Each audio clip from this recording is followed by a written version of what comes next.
एक तो ये जियो सिनेमा वालों का मुझे सिस्टम समझ में नहीं आता कि एक साथ सारे एपिसोड डाल देने चाहिए वेब सीरीज के, लेकिन ये लोग क्या करते हैं कि एक एपिसोड एक दिन में डालेंगे। चलो मान लेते हैं कि ये स्ट्रैटेजी काम करती है, लेकिन आप लोग ये स्ट्रैटेजी उन वेब सीरीज पे वापरो ना जो वेब सीरीज ओवर हाइप्ड हो चुकी है, जिसका लोग बेसब्री से इंतजार कर रहे हैं। अगर उसके एक एक एपिसोड भी आए तो लोग देख लेंगे डेली, लेकिन नहीं, इन लोगों को तो सारी वेब सीरीज पे ये वाला सिस्टम चालू करना है। और आज मैं जिस वेब सीरीज के बारे में बात करने वाला हूँ उसका नाम है कालकूट। मुझे नहीं लगता कि वो ओवर हाइप्ड वेब सीरीज है या इसके बारे में कोई जानता भी होगा, तो जियो सिनेमा वालों एटलीस्ट ये वाली स्ट्रैटेजी इस सीरीज पे तो ट्राई नहीं करनी चाहिए थी। तो खैर अपन अब इस सीरीज के बारे में बात करते हैं। सीरीज टोटल 8 एपिसोड की है और ये इसका सीजन 1 है। अभी सीजन 2 आता है नहीं आता है इसकी कोई खबर नहीं। और अगर लेंथ की बात करें तो एपिसोड की लेंथ ऐसी कोई फिक्स नहीं है, कोई एपिसोड 35 मिनट के, कोई 40 के, कोई 50 के। और लीड कैरेक्टर्स के बारे में बात करें तो इसमें नजर आने वाले हैं विजय वर्मा और श्वेता त्रिपाठी। तो कहानी कुछ सीरीज की ऐसे होने वाली है कि एक पुलिस वाला होता है रविशंकर त्रिपाठी, जो कि यूपी के किसी गाँव में पोस्टेड है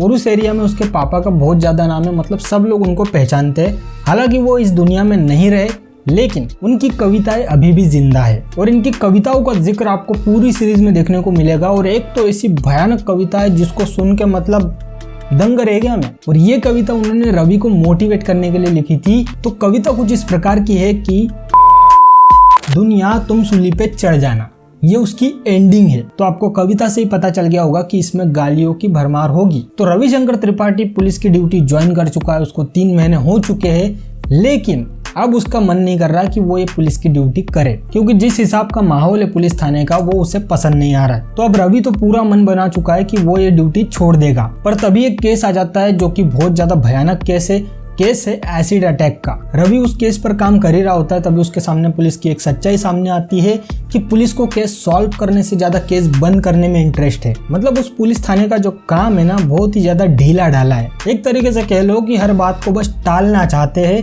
सॉल्व नहीं करना चाहते। और फिर तभी रविशंकर त्रिपाठी को वो कविता मिलती है उनके पापा की लिखी हुई, जो मैंने इससे पहले आपको बताई। और उस कविता को सुन के हमारा जो रवि है वो काफी ज्यादा मोटिवेट हो जाता है और इस केस को सॉल्व करने में लग जाता है। उसके लिए ऐसा हो चुका है कि मैं तो अपना काम करूंगा। सीरीज हमको बताती है कि आज भी कैसे लड़का और लड़की में भेदभाव किया जाता है।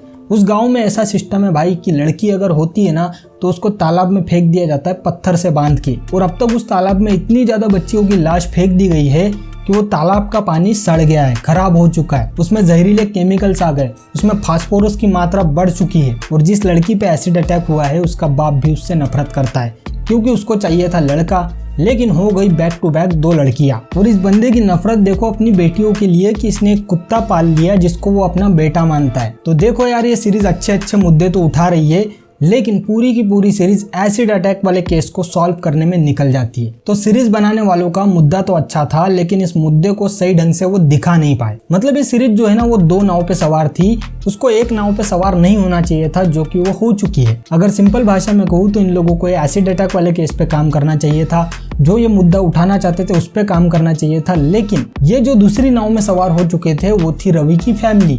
अगर इसके बारे में ज्यादा डिटेल ना दिखाते, मतलब उसके घर का माहौल आपको दिखाने की क्या जरूरत है भाई, जिसको देखने में जरा भी मजा नहीं आता। रवि की लाइफ में एक लड़की आ जाती जो कि कोई इंपॉर्टेंट रोल नहीं निभा रही। जो रवि के घर के सीन्स बताए गए, जो उसके साथ चीजें हो रही, वो घर की चीजें जो बताई ना, वो मुझे नहीं लगता कि इस सीरीज में उसकी कोई जरूरत थी इतना ज्यादा बताने की जितना इस सीरीज में बता दिया गया। रवि के पापा की कविता बात पे इस सीरीज में बताई जाती है, जो कि पूरी की पूरी सिर के ऊपर से जा रही थी मेरे।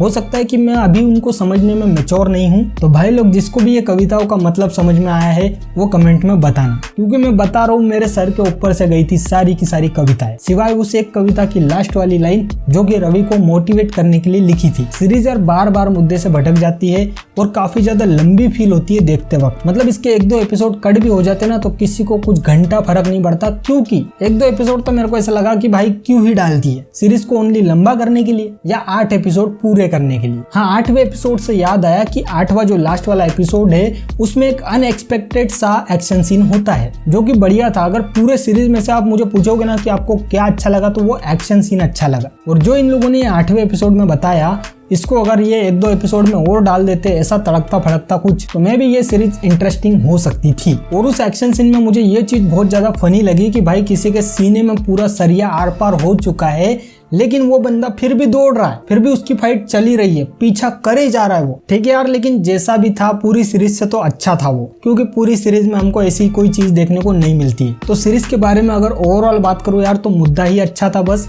बाकी सीरीज में कोई दम नहीं है। और अगर फिर भी तुम देखना चाहते हो तो जियो सिनेमा पे एकदम फ्री में अवेलेबल है कालकूट। तो यार अपन अब वीडियो को खत्म करते हैं। अगर आपको वीडियो अच्छा लगा हो तो लाइक कीजिए, चैनल को सब्सक्राइब कीजिए। मैं मिलता हूँ आपसे अगले वीडियो में।